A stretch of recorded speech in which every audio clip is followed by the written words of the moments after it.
Palavra Final, com Alexandre Garcia, direto de Brasília.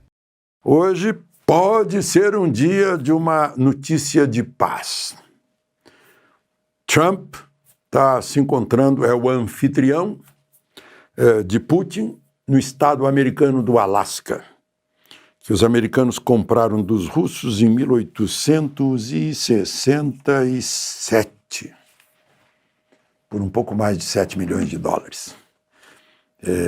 Bem mais caro que aquele apartamento lá em Key Biscayne, na Flórida, que teria sido comprado à vista por um ministro do Supremo. Bom, a grande expectativa é conseguir de Putin uma paz na Ucrânia. Ele já conversou com Zelensky, havia conversado várias vezes com Putin e conseguiu paz depois de 30 anos de guerra entre Azerbaijão e Armênia. Tem lá uma via Trump da paz e da prosperidade, em homenagem a ele por ter conseguido. Falou em paz entre Paquistão e Índia, Camboja e Tailândia. O pessoal lá do Azerbaijão e da Armênia, ex-repúblicas soviéticas, vai encaminhar um pedido, uma sugestão para o Comitê do Prêmio Nobel da Paz, para o Trump. Claro que a despeito das brigas de Lula com Trump, né? Mas é briga de jabuticaba, não vou me ajoelhar, vou dar um truco, isso é coisa meio... Eu acho que o mundo está achando tudo muito estranho, assim, a linguagem diplomática do chefe de governo e de Estado do Brasil. Mas, enfim, aguardemos o resultado lá no Alasca, é muito importante, porque a guerra na Ucrânia, que foi resultado de uma invasão russa, né, por causa de províncias onde há etnias russas, fala russo, até dinheiro russo, mas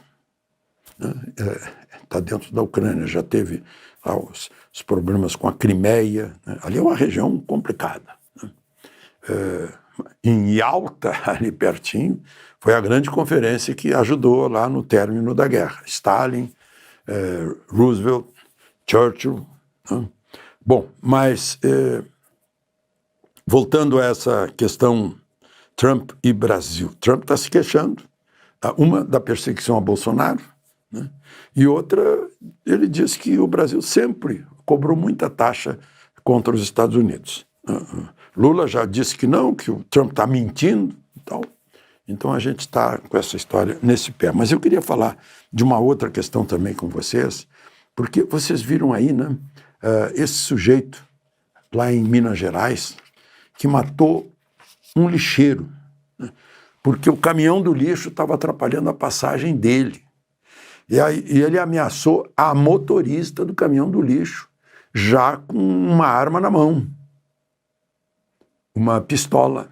E sabe de quem era a pistola? Da mulher dele. Sabe quem era a mulher dele? Quem é a mulher dele? Uma delegada de polícia. Ele estava com a arma da delegada de polícia, mulher dele, e se sentindo o poderoso. É um sujeito de 47 anos, que é uma montanha, a gente vê que ele está cheio, está bombado de academia. Os jornalistas chamam ele de empresário, não é empresário coisa nenhuma. Empresário é o Jorge Gerdau, Johan Peter, Antônio Emílio de Moraes, né? Ele é comerciante de bebidas, né? Sem nenhuma...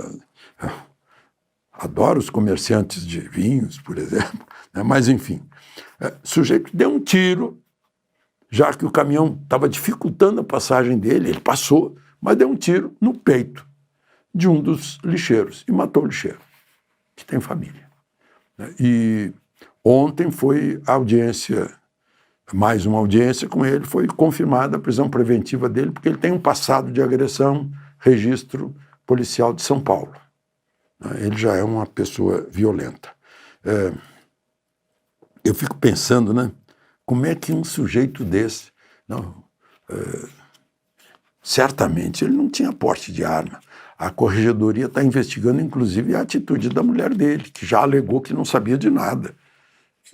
Certamente alegou que ele pegou a arma sem ela saber, essas histórias aí. É uma coisa horrível quando a gente vê um caso desse.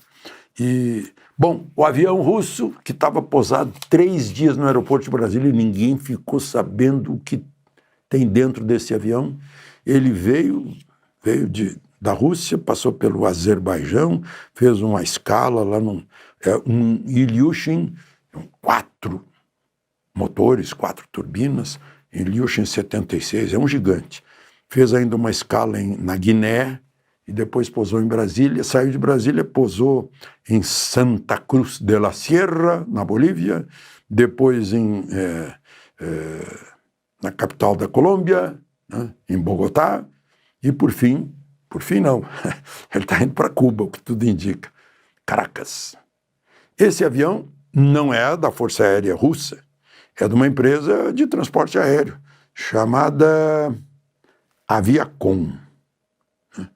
E parece que vai para a Havana. Ele está sancionado pelo governo americano porque é um transportador de armas para ditaduras. E passou no aeroporto de Brasília 3 vezes, no registro da ANAC, né? Segundo a Aerdim, não tem nenhum registro de carga, né? Seria diplomático, portanto, uma passagem diplomática por aqui, portanto isenta de inspeção. Aí a gente fica lembrando que logo no início do governo Lula, 2 belonaves sancionadas pelos americanos como terroristas ficaram misteriosamente no Rio de Janeiro, fundeadas lá e depois saíram. Mistérios que são encobertos aí pelos sigilos do governo Lula. De Brasília, Alexandre Garcia.